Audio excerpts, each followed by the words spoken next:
성경을 살펴보겠습니다. 오늘 우리가 주신 하나님 말씀은 구약성경 출애굽기 20장 12절 말씀입니다. 찾으셨으면 제가 봉독하겠습니다. 네 부모를 공경하라. 그리하면 네 하나님 여호와가 네게 준 땅에서 네 생명이 길리라. 아멘. 오늘은 약속이 있는 첫 계명이라는 제목으로 하나님 말씀 대언하겠습니다. 하나님께서는 사람과의 관계에서 지켜야 될 6가지의 계명을 주셨습니다. 근데 그 6가지 계명 중에서 가장 먼저 주신 계명이 바로 제5계명 내 부모를 공경하라는 계명입니다. 오늘 보면 12절입니다. 내 부모를 공경하라. 그리하면 내 하나님 여호와가 내게 준 땅에서 내 생명이 길리라. 아멘. 근데 이 계명을 잘 보시면 제5계명 내 부모를 공경하라 라는 계명에는 다른 계명들과는 달리 땅과 장수라는 상급을 주시기로 하나님께서 약속하신 것을 볼 수 있습니다. 10가지의 계명으로 되어 있는 10계명에는 그 10계명을 잘 지킨다 해가지고 상급이 주어지는 계명은 아닙니다.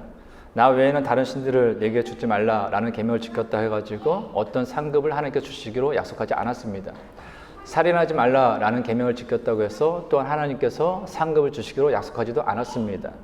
오직 유일하게 10가지의 계명 중에서 제5계명 내 부모를 공경하라 라는 이 계명을 지키는 자에게만 땅과 장수라는 하나님께서 상급을 주시기로 약속하셨습니다. 그래서 사도 바울은 에베소서를 통하여서 이것은 약속이 있는 첫 계명이라고 말합니다. 에베소서 6장 1절 3절입니다. 자녀들아 주 안에서 너희 부모에게 순종하라. 이것이 옳으니라. 내 아버지와 어머니를 공경하라. 이것은 약속이 있는 첫 계명이니 이로써 네가 잘 되고 땅에서 장수하리라. 아멘. 그렇다면 하나님께서 다른 계명들과는 달리 이 제5계명 내 부모를 공경하라 라는 이 계명에만 상급을 주시기로 약속하신 이유가 무엇일까요? 여러 가지가 있겠지만 오늘은 한 2가지를 좀 살펴보고자 합니다. 첫 번째로 부모 공경은 위로는 하나님을 경외하고 수평적으로는 사람을 사랑하는 것의 기본이 되기 때문입니다. 10계명은 바른 인생이 무엇인지, 어떻게 사는 것이 바른 인생을 사는 것인지, 어떻게 사는 것이 참된 행복인지를 가르쳐주기 위해서 하나님과의 관계 또한 인간과의 관계를 담고 있습니다. 그런데 하나님과의 관계와 사람과의 관계의 그 중간에 위치한 것이 바로 제5계명 네 부모를 공경하라 라는 것입니다. 이것은 자신의 부모를 공경하는 사람이 하나님을 바르게 경외할 수 있고 자신의 부모를 공경하는 사람이 다른 사람도 진심으로 사랑할 수 있음을 의미하는 것입니다. 반대로 자신의 부모를 공경하지 않는 사람은 아무리 신앙생활을 열심히 한다 할지라도 그는 진심으로 하나님을 경외할 수 없습니다. 아무리 많은 사람들과 인간관계를 맺는다 할지라도 자신의 부모를 공경하지 않는 사람은 그 사람들을 진심으로 대할 수가 없는 것입니다. 생각해 보십시오. 자기를 낳아주고 양육한 부모님을 공경하지 않는 사람이 어떻게 눈에 보이지 않는 하나님을 진심으로 경외할 수 있겠습니까? 부모를 통하여 자신이 원하는 것을 얻을 수 있을 때에만 부모를 공경하는 사람은 부모를 통하여 자신이 원하는 것을 얻을 수 없을 때에는 부모를 공경하지 않을 뿐만 아니라 원망하고 외면하는 경우가 많습니다. 이런 사람은 하나님과 관계에서도 동일합니다. 하나님을 통하여 자신이 원하는 것을 얻을 때에는 열심히 신앙생활도 하고 예배도 드리고 기도도 하며 찬양도 합니다. 그러나 기도도 하고 봉사도 하고 신앙생활도 열심히 했는데 자신이 원하는 것을 하나님을 통해서 얻지 못했을 때에는 하나님을 원망하고 불평하고 불만하고 결국에는 떠나게 된다라는 것이죠. 이런 사람은 인간관계에서 동일한 모습을 보입니다. 자기를 낳아주고 양육한 부모님을 공경하지 못하는 사람이 다른 사람에 대하여 살인하지 말라, 간음하지 말라, 도둑질하지 말라, 내 이웃에 대하여 거짓 증거하지 말라, 내 이웃의 집을 탐내지 말라라는 말씀을 지키기는 쉽지 않습니다. 왜냐하면 이런 사람에게는 사람을 귀하게 생각하는 마음이 적기 때문입니다. 다시 말해서 이런 사람은 사람을 대할 때 자기 위주의 삐뚤어진 사고방식을 갖고 대하기 때문에 사람을 귀하게 여기는 것이 아니라 오직 자기 자신의 이익, 자기 자신만을 귀하게 여기다라는 것이죠. 그래서 하나님께서는 하나님을 경외하고 사람을 사랑하는 것의 기본이 되는 내 부모를 공경하라는 이 계명에만 상급을 주시기로 약속하신 것입니다. 물론 세상에는 부모답지 않은 부모들도 많습니다. 짐승만도 못한 인간이라는 말도 있습니다. 그런데 사실 짐승은 사람이 하는 행동을 하지 않는 경우가 많아요. 대부분이 그렇습니다.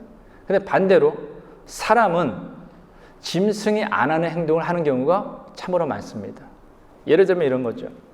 보험금을 타기 위해서 자녀의 정강이를 상처낸 부모가 있습니다.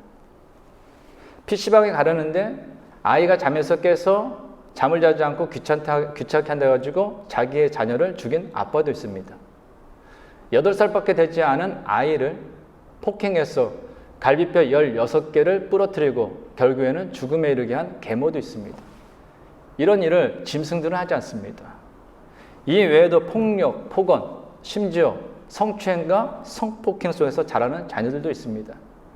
그들에게 내 부모를 공경하라 라는 이 계명은 아무리 하나님의 말씀이라 할지라도 듣기도 거북하고 지키기도 없고 지키기도 참 힘들고 어쩌면 마음속에 있는 그 상처를 다시금 끄집어내기 때문에 분노를 일게 할 수도 있습니다.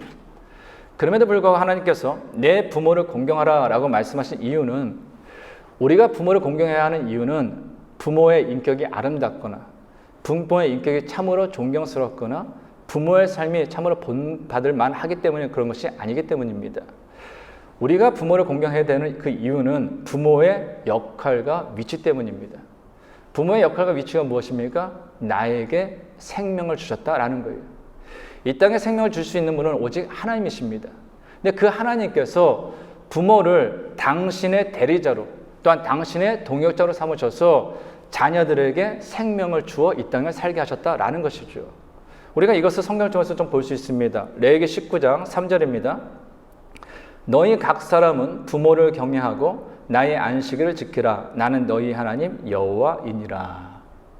이 구절을 보면 지금 하나님께서 자녀들에게 부모를 공경하라 하지 않고 무엇하라고 하고 있습니까? 내 부모를 경외하라고 하고 있어요. 이 경외라는 단어는 성경에서 보면은 오직 하나님에게만 사용할 수 있는 단어입니다. 근데 유일하게 예외적으로 이 경외라는 단어를 누구에게 사용하고 있냐? 부모에게 사용하고 있다라는 거예요.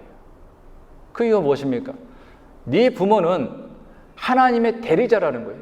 하나님의 동역자라는 거예요. 그래서 너는 그 부모를 통해서 생명을 가지고 이 땅에 태어났기 때문에 너는 네 부모를 하나님을 경외하는 마음으로 경험해야 된다라는 것이죠. 마태복음 1장 1절 3절입니다. 아브라함과 다윗의 자손 예수 그리스도의 계보라. 아브라함이 이삭을 낳고 이삭은 야곱을 낳고 야곱은 유다와 그의 형제들을 낳고 유다는 다말에게서 베레스와 세라를 낳고 베레스는 헤스론을 낳고 헤스론은 람을 낳고. 이 구절은 신약 성경의 시작입니다. 그리고 예수님의 족보입니다. 예수님의 족보는 마태복음 1장 1절부터 16장까지 이어지는데 예수님의 족보에서 가장 많이 나오는 단어는 낳다라는 단어입니다. 무슨 얘기예요? 부모가 나를 낳지 않으면 자식은 있을 수 없다라는 거예요. 즉 모든 자녀는 부모를 통해서 생명을 얻었다라는 것입니다. 그래서 예수님에게도 마리아라는 육적인 어머니가 계신 것입니다.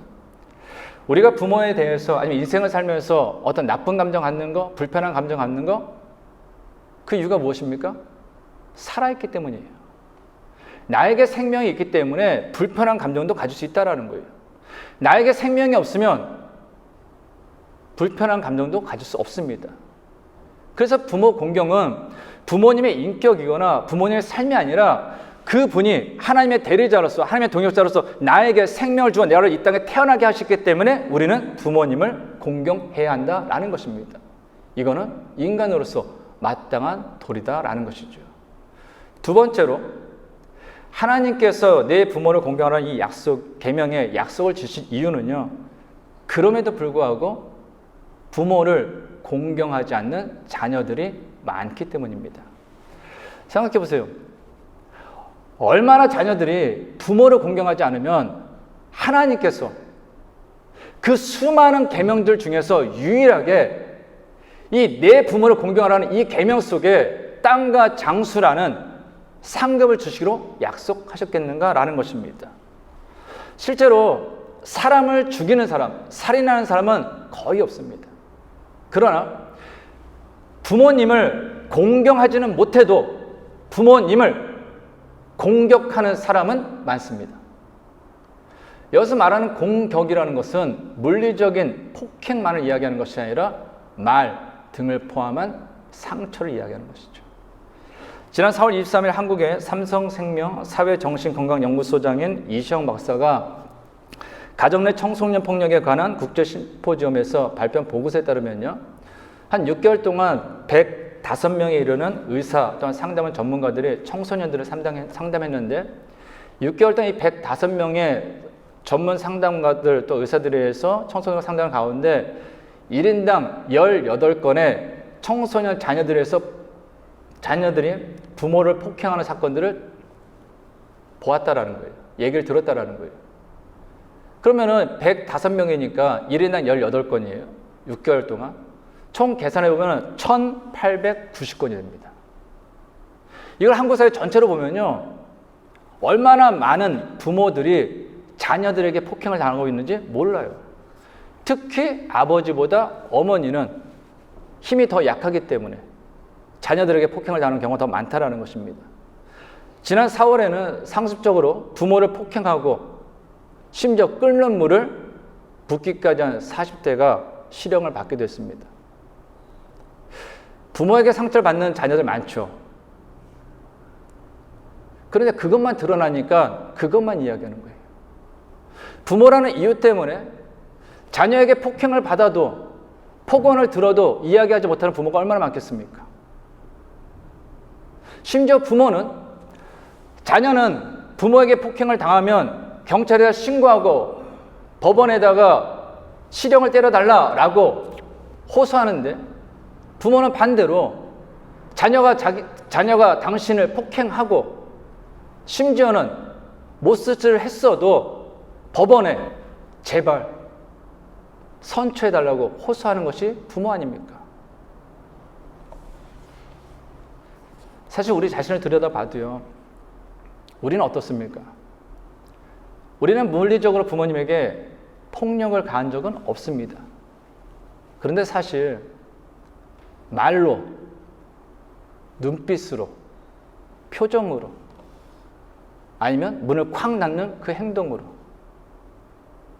때로는 말하지 않는 침묵 시위로 얼마나 부모님들께 씻을 수 없는 마음의 상처와 폭행을 가했습니까? 그렇다면 한번 생각해 보겠습니다.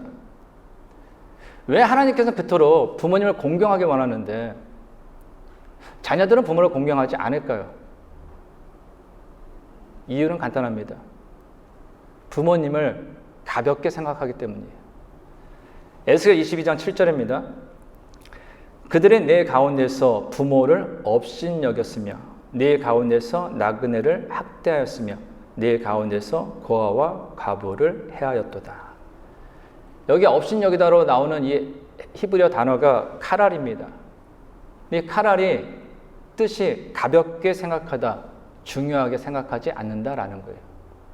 근데 이 당시 이 카랄이라는 이 단어는 부모에 대해서 악하게 말하는 거, 부모를 가볍게 여기고 하찮게 말하는 것을 바로 이 카랄이라는 단어를 생각했어요. 그 무슨 얘기예요? 부모에 대해서 가볍게 얘기하고 부모에 대해서 험담하는 것은 그 마음 속에 부모를 가볍게 여기는 마음이 있기 때문에 그것이 말과 행동으로 나왔다라는 거예요. 이것이 더 발전하는 것이 바로 저주라는 겁니다. 부모를 가볍게 생각하는 거, 그래서 부모에 대해서 함부로 이야기하는 거, 그거는요, 단순히 부모를 업신여기는 것이 아니라 부모를 저주한다라는 것입니다. 그럼 반대가 무엇이겠습니까? 부모를 공경하는 것은요, 어떻게 보면은 쉬울 수도 있고 어려울 수도 있는데요, 부모를 중요하게 생각하는 겁니다. 가볍게 생각하지 않는 거죠.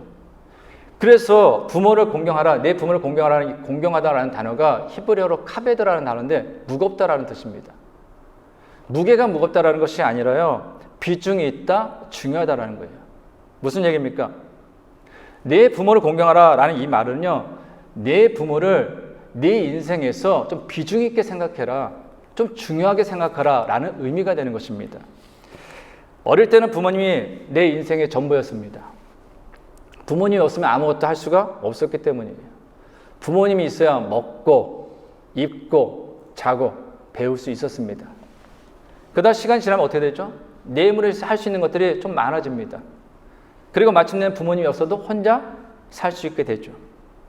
그러면 인생에서 부모님이 차지하는 비중은 점점 작아집니다. 그리고 그 자리를 누가 차지합니까? 친구, 동료, 배우자, 자녀들이 차지하게 돼요. 그리고 더 시간이 지나면 어떻게 됩니까? 내가 부모님의 필요를 채워줘야 할 때가 옵니다. 물론 부모님의 필요를 채워주는 자녀들도 많습니다. 그런데 반대로 내 도움이 필요한 부모를 외면하는 사람들도 참 많죠. 실제로 OECD에 따르면요, 2018년 기준으로 한국의 66세 이상 노인 빈곤율이 무려 43.8%로 갑니다. OECD 국가 중에서 제1위가 한국이에요. 근데 그 다음이 어딘지 아십니까? 바로 우리 호주입니다. 호주 노인 빈곤율이 66세 이상이 23.7%예요. 호주는 그래도 국가에서 복지대를 통해서 주어진 연금이라든지 여러 가지가 한국보다는 비교가 되지 않을 때 훨씬 좋습니다. 그럼에도 높아요. 근데 그거와 비교되지 않은 열악한 한국이 43.8%라는 건요, 거의 한국의 노인 빈곤율은 하루하루 세 끼를 먹고 살기도 힘든 어르신들이 참 많다라는 것입니다. 그런데 만일 자녀들이 경제적인 도움이 필요한 자녀들을 외면한다면 어떻게 되겠습니까? 정말로 하루에 세 끼도 먹지 못해서 굶주림에 시달리는 부모들도 늘어날 것이고, 홀로 쓸쓸히 고독사 당하는 부모들의 숫자도 늘어난다라는 것이죠. 그렇다면 왜 자녀들이 자신의 도움이 필요한 부모를 외면하겠습니까? 이유는 간단합니다. 자신의 인생에서 부모가 차지하는 비중이 작아졌기 때문이에요. 자신의 인생에서 부모를 중요하게 생각하지 않기 때문이다라는 것입니다. 물론 현실적으로 힘들고 어려운 이유도 있어요. 그런데 정말로 이 부모 공경에 대한 문제는 현실적인 문제보다는 마음의 문제입니다. 형편이 넉넉하지 않아도요, 내 마음속에 부모님이 차지하는 비중이 좀 크고 중요하다면 주어진 형편 속에서 합니다. 그러나 아무리 형편이 넉넉하다 할지라도 내 마음속에 부모님이 차지하는 비중이 작고 부모님을 중요하게 생각하지 않으면 아무리 넉넉해도 하지 않는 것이 사람의 행동이라는 거예요. 그래서 부모 공경은요, 형편의 문제가 아니라 마음의 문제입니다. 그래서 부모님을 자신의 인생에서 비중 있게 중요하게 생각하는 사람만이 부모 공경을 할 수 있는 거예요. 저는 개인적으로 인생은 악의 모습으로 이 땅에서 삶을 시작했다가 다시 악의 모습으로 인생을 마치는 것이다 라고 생각합니다. 이 땅에 태어난 모든 사람은 혼자 힘으로 일어나지 못하는 아기로 태어났죠.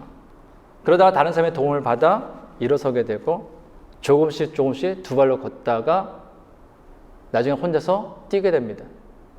근데 시간이 지나서 노년이 되면 어떻게 되죠? 달리는 것이 힘들어져요. 어느 순간 두 발로 걷는 것이 힘들어집니다. 그래서 지팡이 등을 통해서 어떤 도움을 통해서 걷게 됩니다. 그러다 시간이 지나면 일어나는 것이 힘들어요. 결국 누워서 이 땅의 삶을 마치는 것이 인생이다라는 것입니다. 근데 생각해 보세요. 내가 이 땅에서 누군가의 도움이 없이는 일어나지도 못하고 걷지도 못하고 뛰지도 못할 때 나를 도와주신 분은 부모님이에요. 그 부모님의 손길이 있었기 때문에 우리가 지금까지 이렇게 자라서 이렇게 살 수 있게 되었다라는 것입니다. 그런데 노년이 되어 혼자의 힘으로 걷는 것도 힘들고 일어나는 것도 힘든 그 부모님 누가 도와줘야겠습니까? 물론 오늘날은 우리가 살아가는 세상은 너무나 바쁘고 또한 함께 벌지 않으면 살 수 없기 때문에 가정에서 부모님을 돕는 손발이 되어줄 수는 없습니다. 그럼에도 시간이 지날수록 나이가 들수록 자신의 가정을 이룰수록 부모님을 자꾸 내 마음속에서 떠나보낸다면 그 부모님은 어떻게 되겠습니까? 인생살이 정말 힘들어지겠죠. 그 화가 중에 자녀에 대한 부모의 마음 또한 부모에 대한 자녀의 마음을 잘 표현한 화가를 뽑으라면 저는 그 17세기를 대표하는 빛의 화가를 부르는 렘브란트를 뽑고 싶습니다. 이 렘브란트의 유명한 작품들이 참 많은데요. 이 렘브란트가 누가복음 15장에 나오는 예수님께서 하신 탕자의 비유를 그 연필로 그린 소묘 작품으로 몇 가지가 되어 있는 게 있습니다. 좀 한번 보여드리면서 설명을 드릴게요. 좀 이게 연필로 그린 거라고 하니까 잘 보이지가 않아요. 그래서 좀 제가 설명을 드리니까 한번 보시기 바랍니다. 지금 화면을 보시는 이 작품은 렘브란트가 자신의 유산을 받아내는 그 둘째 아들을 소묘한 작품입니다. 아시는 것처럼 두 아들이 있는 아버지가 있습니다. 근데 둘째 아들이 어느 날 아버지 어차피 아버지 돌아가시면 유산 나한테 줄 몫이 있으니까 그거 나한테 주십시오 라고 해요. 때려 쓰고 결국은 아버지가 허락을 합니다. 그런데 이 유대 사회에서뿐만 일반 사회에서 동일하죠. 부모님이 살아계시는데 부모님, 아버지 어차피 돌아가시면 저한테 줄 유산이잖아요. 미리 주세요. 이 얘기는 뭐냐면요. 아버지 빨리 죽으라는 거예요. 그렇죠? 돌아가셔야 받을 자산을 미리 달라는 건 부모님 빨리 돌아가시라고 하는 거거든요. 그 모습을 지금 그리고 있는데 잘 보시면 앞에는 아버지고 중간에 둘째 아들이 있고 맨 위에 큰 아들입니다. 근데 서명을 하는데 그 펜이 어디에 들려있냐? 아버지 손에 들려있는 것이 아니라 둘째 아들 손에 펜이 들려있습니다. 이것은 무엇을 얘기하냐? 둘째 아들이 빨리 아버지로부터 유산을 받을 그 서명을 딱 하고서 떠나려는 그 마음이 지금 들떠있다는 거예요. 그 모습을 잘 표현하는 것이 바로 문 밖에 서 있는 말입니다. 저 말을 타고 가려고 이미 아버지는 상관도 없어요. 빨리 돈 가지고 나가겠다 이 마음이 있는 것입니다. 그 모습을 바라보는 큰 아들은 가만히 이렇게 보고 있습니다. 왜 보고 있을까요? 당시 유대 사회에서는 장남은 3분의 1을 받게 되어 있습니다. 그러니까 이 둘째 아들이 자기 몫까지 더 가져가지 않을까 감시하고 있는 거예요. 그 모습을 아버지는 쓸쓸히 바라보고 있는 거죠. 다음 그림 한번 넘겨주시죠.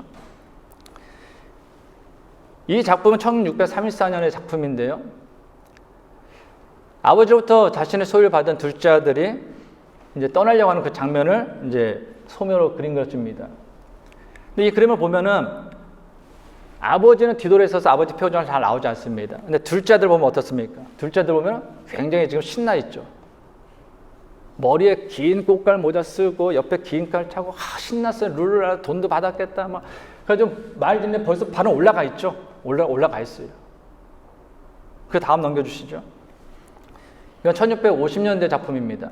동일한 내용이에요. 아버지부터 유산을 받아서 떠나는 내용.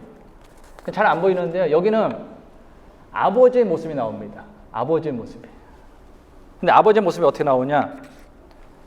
늙은 아버지가 떠나는 둘째 아들을 바라보면서 한쪽 팔을 벽에 기대고 있는 것입니다. 저 아들이 이 큰 돈을 가지고 나를 떠나서 먼 나라를 간다는데 잘 살 수 있을까? 떠나버리는 아버지의 마음이 있는 거죠. 그 다음 화면 보실래요?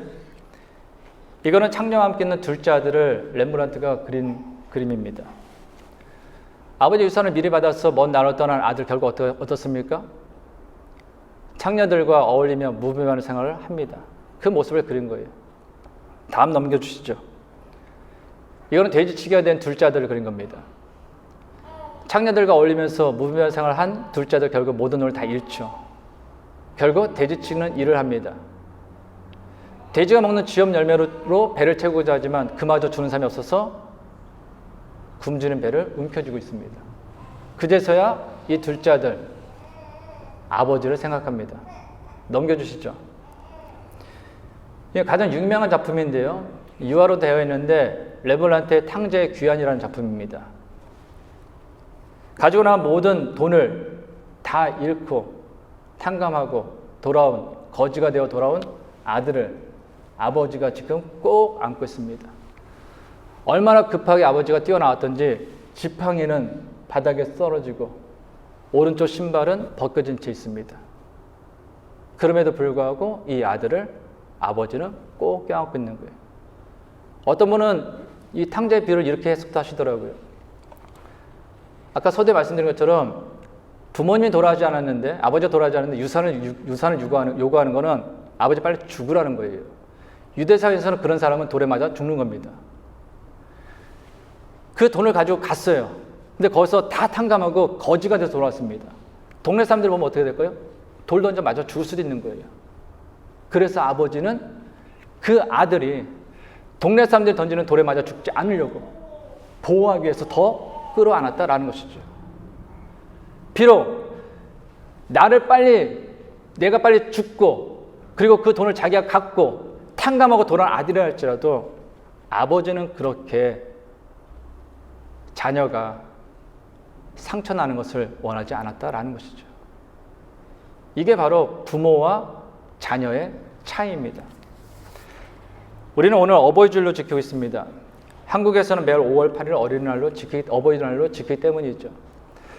호주를 비롯한 미국, 필리핀 등은 그 마더스데이와 파더스데이를 구분해서 지킵니다. 그런데 어버이날이든 마더스데이든 파더스데이든 그 모든 날이 생겨난 이유는 단 하나입니다. 돌아가신 부모님에 대한 후회에서부터 시작됐어요. 한국에서 어버이날이 있는 5월이 되면 가장 많이 신청되고 또 가장 많이 불려지는 노래가 불효자는 웁니다라는 노래라고 합니다. 가사가 이래요. 불러봐도 울어봐도 못 오실 어머님을 원통에 불러보고 땅을 치며 통곡해요. 다시 못 올 어머니여 불초한 이 자식은 생전에 지은 죄를 엎드려 빕니다. 손발이 터지도록 피땀을 흘리시며 못 믿을 이 자식의 금유환영 바라시고 고생하신 어머님이 드디어 이 세상을 눈물로 가셨나요? 그리운 어머님. 북망산 가시는 길 그리도 급하셔서 이국에 우는 자식 내 몰라라 가셨나요? 그리워라 어머님을 끝끝내 못 배웠고 산소에 엎드려져 한없이 웁니다. 사랑하는 성도 여러분, 우리 인생에서 우리를 기다려주지 않는 것이 두 가지가 있습니다. 하나는 시간이고 하나는 부모님입니다. 아무리 조금만 더 있다가 제가 반드시요 꼭 할게요 다짐하고 다짐해도요, 시간과 부모님은 절대로 우리를 기다려주지 않습니다. 그래서 부모 공경은 언제 하는 건지 아십니까? 오늘 하는 거예요. 내일로 미루면 그때 부모님 안 계십니다. 그리고 그 부모님 공경은 돈에서부터 비롯된 것이 아니에요. 마음에서부터 비롯되는 것입니다. 바로 내 사랑하는 성도들 모두 나에게 생명을 주신 그 부모님을 여러분의 인생 중에서 조금 더 비중 있게 여러분의 자식을 생각하는 것처럼 그보다 못해도 좀 더 비중 있게 좀 더 중요하게 생각하심으로 아직 기회가 있을 때 후회가 남지 않도록 마음을 다해서 고맙습니다, 사랑합니다 라는 그 말씀이라도 전할 수 있는 주님의 복된 자녀 될 수 있기를 간절히 주님의 이름으로 축원합니다. 기도하겠습니다. 하나님 아버지,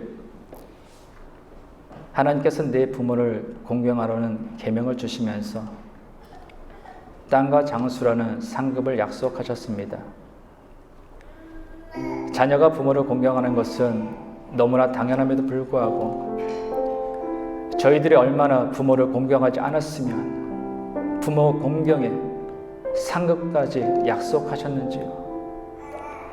오늘의 저희가 있는 것은 부모님의 눈물과 땀과 손길과 인생이 있었기 때문입니다. 그럼에도 저희는 마치 혼자서 태어나고 살아가게 된 것처럼 부모님의 은혜를 잊고 지낼 때가 너무나 많았음을 고백합니다. 시간이 지날수록 저희 인생에서 부모님이 차지하는 비중은 너무나 작아졌음을 고백합니다. 하나님, 교만하고 어리석은 저희를 용서하여 주옵소서. 그리고 더 늦기 전에 아직 기회가 있을 때 오늘 부모님께 마음을 전하며 부모님을 공경하는 자녀로서 살아가게 하옵소서. 예수님의 이름으로 기도하옵나이다. 아멘. 우리 지금 다 같이 일어나셔서 찬양하며 우리 결단하겠습니다.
시간이 지나면서 기도 제목도 참 많이 바뀌는 것 같습니다.